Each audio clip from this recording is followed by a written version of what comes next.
എനിക്ക് നിങ്ങളോടൊക്കെ പറയാനുള്ള കാര്യം എന്താ പറയുക, ഇനി നിങ്ങളെ കുട്ടികളെ സ്കൂളിൽ പറഞ്ഞേക്കുമ്പോൾ എന്ത് ചെയ്യാറ്, ഒരു ബോഡി ഗാർഡ് അല്ലെങ്കിൽ ഒരു സെക്യൂരിറ്റിനെ വെച്ചിട്ടാണ് നിങ്ങൾ സ്കൂൾക്ക് പറഞ്ഞേക്കുക. കാരണം എന്താ പറയുക, രാവിലെ പോയി കുട്ടി വൈകുന്നേരം തിരിച്ചു വരുന്ന യാതൊരു ഉറപ്പില്ല. ചിലപ്പോൾ ഐസിയുലേക്കാരം, ചിലപ്പോൾ വെന്റിലേറ്ററിലേക്കാരം, അങ്ങനെ അവസാനം മോർച്ചറിക്ക് വരെ എത്തും. അതാണ് ഇപ്പൊ നമ്മുടെ സൊസൈറ്റി പോയിക്കൊണ്ടിരിക്കുന്ന സിറ്റുവേഷൻ എന്ന് പറയുന്നത്. ശരിയാണ് വിഭോ. കാരണം ഞാൻ ഇന്ന് രാവിലെ നീച്ചപ്പോൾ തന്നെ കണ്ട വാർത്തയാണ് ആ താമരശ്ശേരിത്തെ ആ ഒരു ട്യൂഷൻ കുട്ടികൾ തമ്മിൽ ഏറ്റുമുട്ടിയിട്ടുണ്ടായ ആ മരണം.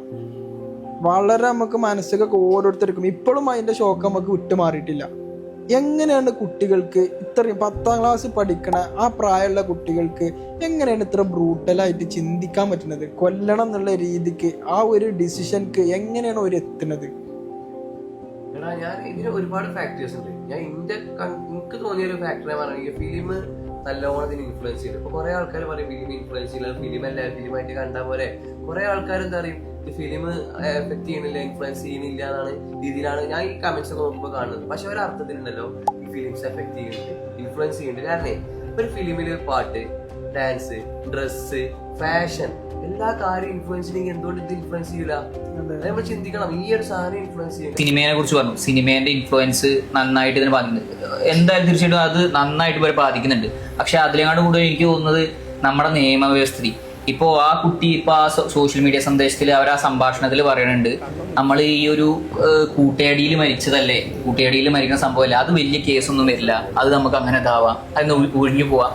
ആ കുട്ടികൾ ചിന്തിക്കുന്നതാണ് ഞാൻ ആലോചിക്കുന്നുണ്ട്. നമ്മുടെ നിയമത്തിലും അങ്ങനത്തെ ഓരോ വീഴ്ചകളുണ്ട്. അവിടെ കറക്റ്റായിട്ട് അവർ നോക്കിക്കൊണ്ട് കറക്റ്റായിട്ട് നോക്കിക്കൊണ്ട് അവരതിനു വേണ്ടിയിട്ട് നമുക്ക് എന്ത് നമ്മുടെ നാടാണ്, നമുക്ക് ഇന്ന് ഒഴിഞ്ഞു മാറാൻ പറ്റും, അല്ലെങ്കിൽ ഇന്ന് ഊരി പോരാൻ പറ്റും എന്നുള്ള രീതിയിൽ ചിന്തിക്കുകയാണ്.